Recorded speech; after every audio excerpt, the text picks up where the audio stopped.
दोस्तों, कभी सोचा है कि जब फिक्शन और रियलिटी मिल जाती है तो क्या होता है? कुछ फिल्में और शोज ने इस कॉन्सेप्ट को जबरदस्त तरीके से एक्सप्लोर किया है। जैसे गदर, जिसमें एक फिक्शनल लव स्टोरी पार्टीशन की सच्चाई से टकराती है। अब एक नया शो आया है लूटकांड, जो एक बैंक रॉबरी और 1995 के पुरुलिया आर्म्स ड्रॉप केस को मिक्स करती है। ये एक ऐसा कॉन्सेप्ट है जो सुनने में ही धमाकेदार लगता है।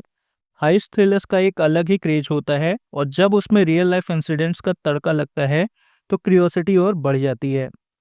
तो क्या लूटकांड एक्सपेक्टेशंस पर खरी उतरती है या सिर्फ एक और ट्राई हार्ड क्राइम ड्रामा बनकर रह जाती है?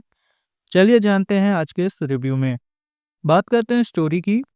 लूटकांड की कहानी एक भाई बहन की जोड़ी के अराउंड घूमती है, जिनकी जिंदगी एक जैसे दुखों से भरी है। जब कोई और रास्ता नहीं दिखता तो इनका दिमाग एक बैंक लूटने की सोचता है, पर जैसे कि होता है, जो सोचा जाता है वो कभी वैसे नहीं होता। चोरी के बीच आता है एक बड़ा ट्विस्ट जो कहानी को अनप्रेडिक्टेबल बना देता है। शो का सबसे बड़ा इंटरेस्टिंग पार्ट है इसका यूनिक ब्लेंड। दो अलग अलग वर्ल्ड्स का टकराना। एक तरफ स्मॉल टाउन की ग्राउंडेड रियलिटी है, जिसमें लोग छोटी छोटी प्रॉब्लम से जूझ रहे हैं, और दूसरी तरफ एक हाई स्टेक्स क्राइम जो उनके बीच से निकलता है। डायरेक्टर रुचिर अरुण और शो रनर सौरभ दे ने शो का नाम परफेक्ट रखा है लूटकांड।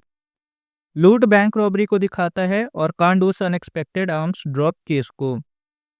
ये शो गैंग्स ऑफ वसेपुर और पंचायत के अर्धी ह्यूमर को कैप्चर करने की कोशिश करता है, पर कहीं कहीं बैलेंस लूज कर देता है।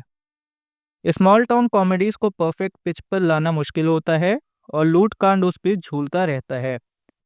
कहानी में एक्साइटमेंट है, अनप्रेडिक्टेबिलिटी है, पर कहीं कहीं स्क्रीन पे ढीला पड़ता है। ये एक ऐसे शो का एग्जाम्पल है जो शुरू शुरू में बहुत प्रॉमिसिंग लगता है, पर बीच बीच में ग्रिप लूज कर देता है। अब बात करें परफॉर्मेंसेस की, तो तान्या मनिक तला, जो किल और फ्लेम से पॉपुलर हुई है, यहाँ एक बोल्ड और इंटेंस रोल में नजर आती है। उनका कैरेक्टर पूरा गुस्सा और फ्रस्ट्रेशन निकालने का डिमांड करता है, और वो ऑलमोस्ट वैसा कर भी लेती है।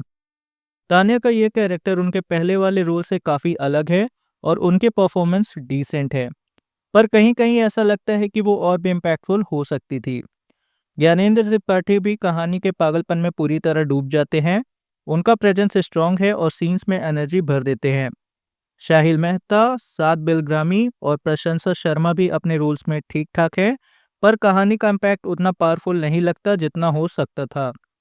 सपोर्टिंग कास्ट की राइटिंग थोड़ी स्ट्रांग होती तो कैरेक्टर्स और भी याद रहने लायक बनते। बात करें पॉजिटिव साइड्स की, कहानी का कॉन्सेप्ट फ्रेश है, और हाइस्ट प्लस रियल लाइफ के इसका कॉम्बिनेशन काफ़ी इंट्रिगिंग लगता है। शो में देसी ह्यूमर और छोटी छोटी डिटेल्स को अच्छे से इंक्लूड किया गया है। ये पार्ट कहानी में रियलिज्म लाता है और ऑडियंस को कनेक्ट करने में मदद करता है। तान्या मनिक तला और ज्ञानेंद्र त्रिपाठी की परफॉर्मेंसेज एंगेजिंग है, और उनके बीच की केमिस्ट्री कहानी को और मज़ेदार बनाती है। सिनेमेटोग्राफी और प्रोडक्शन डिज़ाइन डिसेंट है। स्मॉल टाउन सेटिंग रियलिस्टिक लगता है, जो कहानी में इमोशन बढ़ाता है। अब बात कर लेते हैं नेगेटिव साइड्स की। स्टोरी कहीं कहीं बैलेंस लूज करती है और ह्यूमर और थ्रिल के बीच स्ट्रगल करती है। ये जॉनर का एक टफ मिक्स है जो हर बार स्मूथली नहीं चलता। सपोर्टिंग कास्ट इम्पैक्टफुल हो सकती थी, पर उनका प्रेजेंस ज़्यादा स्ट्रांग नहीं लगता। अगर उनके कैरेक्टर्स पर थोड़ा और फोकस होता तो कहानी और ग्रिपिंग हो सकती थी।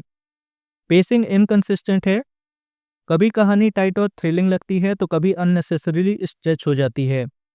सेकेंड हाफ थोड़ा लेंथी और स्लो फील हो सकता है। ये एक ऐसी प्रॉब्लम है जो बहुत सारे इंडियन शोज फेस करते हैं, और यहाँ भी वही इश्यू रिपीट होता है। अब बात कर लेते हैं फाइनल वर्डिक्ट की। लूटकांड एक ऐसी डिश है जो पेट तो भर देती है, पर ये नहीं पता कि अगले टाइम फिर खाने का मन होगा या नहीं। कॉन्सेप्ट स्ट्रॉन्ग है, परफॉर्मेंसेस भी मोस्टली सॉलिड है, पर एग्जीक्यूशन बेटर हो सकता था। शो की स्ट्रेंथ उसका आइडिया और मेन परफॉर्मेंसेस है, पर स्क्रीन प्ले और पेसिंग कहीं कहीं वीक पड़ जाती है। अगर आपको गैंग्स ऑफ वसेपुर या पंचायत जैसी स्टोरी टेलिंग पसंद है, और आप देसी ह्यूमर के साथ एक हाई थ्रिलर देखना चाहते हैं, तो इसे एक बार ट्राई कर सकते हैं। पर अगर आपको टाइट स्क्रीन प्ले और नॉन स्टॉप थ्रिल चाहिए तो शायद ये शो आपको थोड़ा एवरेज लगे। हम देते हैं 3 आउट ऑफ 5 स्टार्स। तो दोस्तों, आपको क्या लगता है, लूटकांड वर्थ वॉचिंग है या नहीं? क्या आपको ऐसे real life inspired crime dramas पसंद आते हैं? कमेंट्स में ज़रूर बताना, और अगर वीडियो पसंद आई हो तो लाइक, शेयर और सब्सक्राइब करना ना भूलें। तब तक के लिए स्टे देसी, स्टे क्रिटिकल।